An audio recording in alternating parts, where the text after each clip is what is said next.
Racing's Natural Aquariums. This is Rob with you today on a somewhat milder Sunday in upstate New York. So at any rate, let me give you some info into the video that I'm going to drop on you guys. As I spoke about in a few of my videos last year about the early part of this year starting a cichlid tank. Now I haven't had cichlid tanks in probably 20 plus years. Back then you didn't know what a Tanganyika was or a Malawi was. It was all like Texas cichlids and things like that, convicts and whatever, Jack Dempsey's. That was like all the thing back in the day. So any rate, we'll rewind back to Sunday and I go to my local fish store because they do a buy two get one free. So they had some beautiful locally raised rams, and I was always a little leery about putting rams in my 55-gallon community tank. So they had two beautiful ones there at a great price, so I picked them up, and because I bought those two, I was able to get a free rainbow, dwarf neon rainbow to go with what I have in my tank already. But while standing there, a woman had come up to me and asked if I had a tank and started talking to us. Probably a half an hour conversation goes by and we're talking about fish, cichlids, gravels, tanks, you name it, everything fish related. And I think this is kind of what makes the fish fam so unique, is our ability to communicate via YouTube, regardless of what the changes are going to be. I am still going to drop content. I don't plan to get rich on YouTube, nor was that in my intentions. My intentions was to share my knowledge, my tips, helpful insight, as well as gain more knowledge, tips, and insight from you. So at any rate, by the time we got done talking, she actually had given me and asked me, if I wanted it, a box of these rocks, which I've never heard of. But supposedly these rocks glow if you leave the light on, and then when you turn them off, they actually glow in the tank. There's something in them. So at first I had some concerns because there's got to be something on here for the iridescent properties. But she's had them in her tank with various fish and there were no ill effects. So it's interesting. I'm going to try it. Keep my fingers crossed that nothing actually happens to my fish. And I will show you some of the other goodies that she gave me as well. Two of the big glow rocks.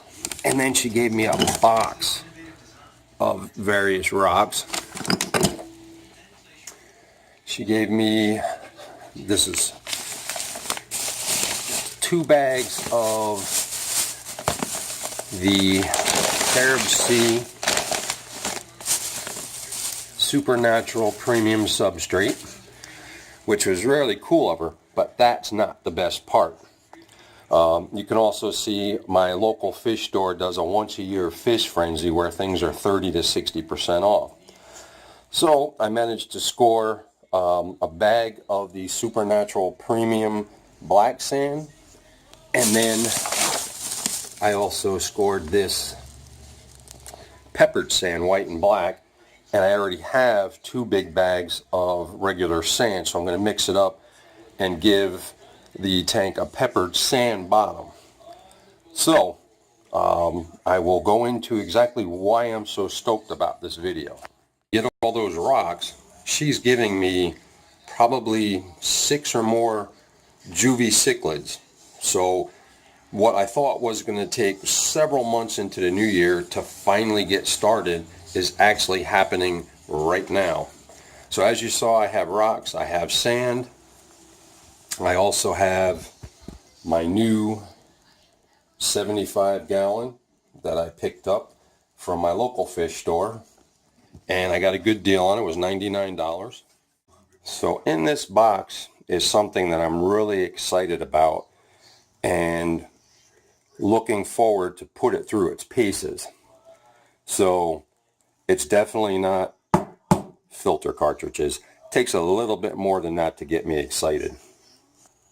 And here it is, the new Aqueon Quiet Flow canister filter. This is their 300 model, which is technically good for up to a 75-gallon tank. It's 300 gallons per hour, which will turn the tank over 4 times.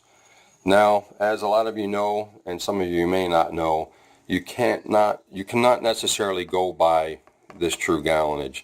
I think there's only 1 or 2 manufacturers that actually base their GPH on a filled canister. So the flow rate's going to drop when I actually hook this up. But I'm going to put this on the 75 for now, and I'm going to seed it with filtered or cycled media that I have in another canister to get this 75 up and rolling. So with that being said, they make a 400 model, which will definitely work on the 75. So if this one works out well, then what I'll do is I'll disconnect the canister from the 75. I'll put this on the 40 breeder, so that'll turn that tank over about 7 to 8 times an hour. And then I'll put the 400 and get the same kind of turnover on the 75. But what I thought was really cool, and I don't recall seeing this anywhere or anyone doing this, is instead of using a spray bar, they use an HOB polishing unit. So initially this was going to go for my 40-gallon breeder community tank. And I thought, that is a cool idea, where you not only get your filtration in here, you can actually polish your water, but you could also put in some form of biomedia. Like I use Nat Geo's balls, biological filters that would probably fit really well in here. But I got to take a look because it looks like it's thin. So we'll have to see about that. But as you can see here, you can run this off the canister with the polishing unit.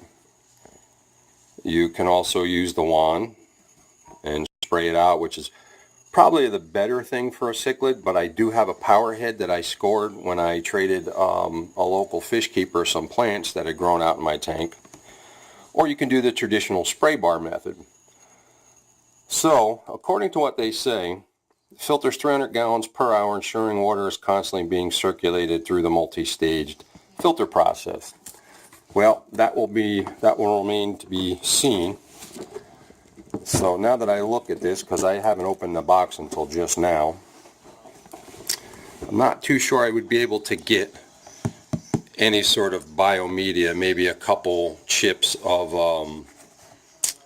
Eheim's Biomech in there, but I think I'll leave that just as a polisher. I'll use either pinky floss or some polyfill that I have.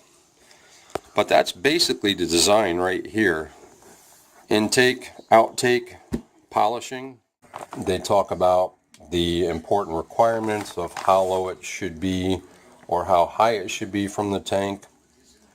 The different media. This is a media set up for the 200-gallon model. This is the media for the model that I have here, the 300, which top tray. Difference between 200 and 300, foam pad and carbon, active carbon, middle basket not applicable, bio rings, bio balls are the same across all 3 models. And then on the 400 model, it mirrors the 200 with the foam pads, the carbon, the rings, etc. Basic setup. That is not the primer. What that actually is a vent. So when you go to fill it, you can pour the water down into here. You open up this cap to allow it to fill up and push all the air up and out of the system through the vent cap. So quite an interesting design when it comes to that. Then you have your standard valves, shutoffs, and so on. Your warranty, this one looks like it's 12 months. So let's take a look at the guts. So here's your head, your impellers, your suction, and here we go at the inside. You have your top tray. So taking a look at this, you might, because of the way these sit, I'm pretty sure it's safe to say you're going to get some bypass. My Cascade, I get some bypass, but it definitely keeps my tank sparkling clean, so I can't complain. As much as I would love an FX series filter, just not in the cards. So the trays are a little more heavier duty plastic, a little bit more flexibility in those. They definitely feel of a decent quality. The handle, it almost feels like pulling on it enough you could break it, but other than that, it's really, you know, it's pliable, so you don't have to worry about the rigidness and cracking or breaking. Not anywhere near as thick or sturdy as my canister, my Cascade 1000, but so you get your charcoal, you get your open pore filter. So that's all in the top tray. Then when you come down inside, so as you see, it's only 2 trays. You actually get a bag full of ceramic bio rings, and then you get a bag full of plastic bio balls. Now I know some people have used that successfully, but I kind of wonder about plastic and bacteria colonizing on not really so much a porous surface like with the ceramics, because you have microscopic holes for the bacteria to colonize in and on and around. I know these have various slits and grooves for it, but not too sure about this.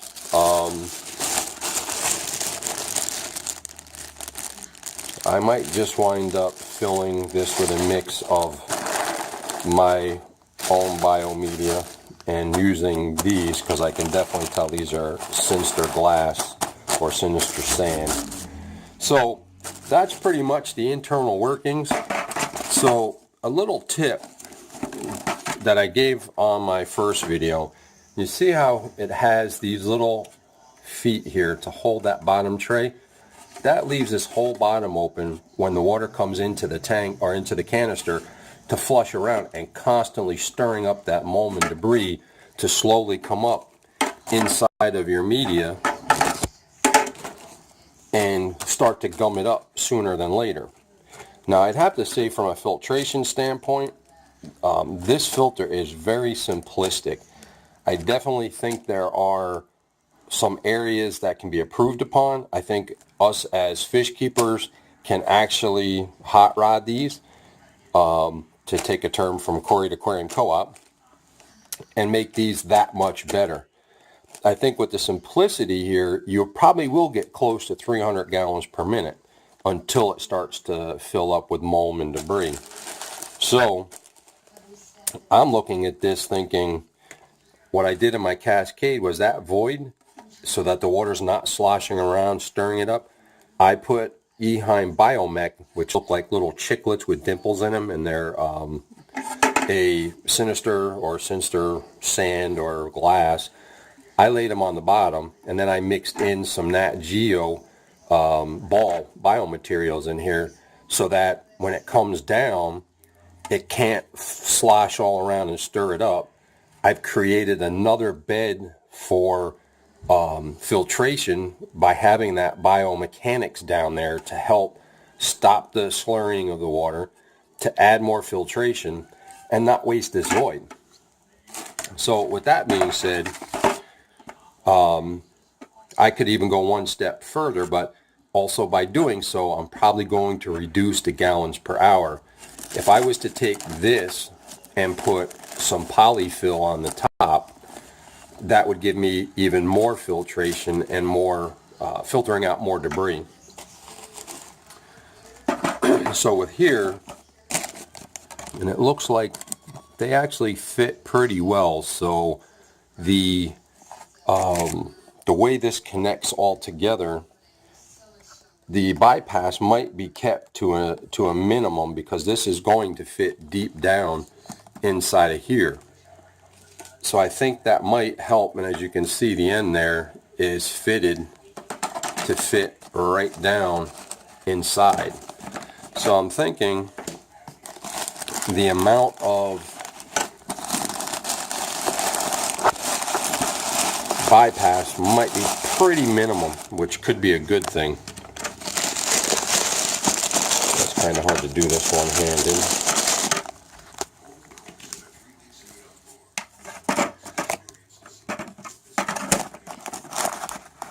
So like I said, that will fit down in there, and then this will cradle this. And then that's going to sink deep down into here.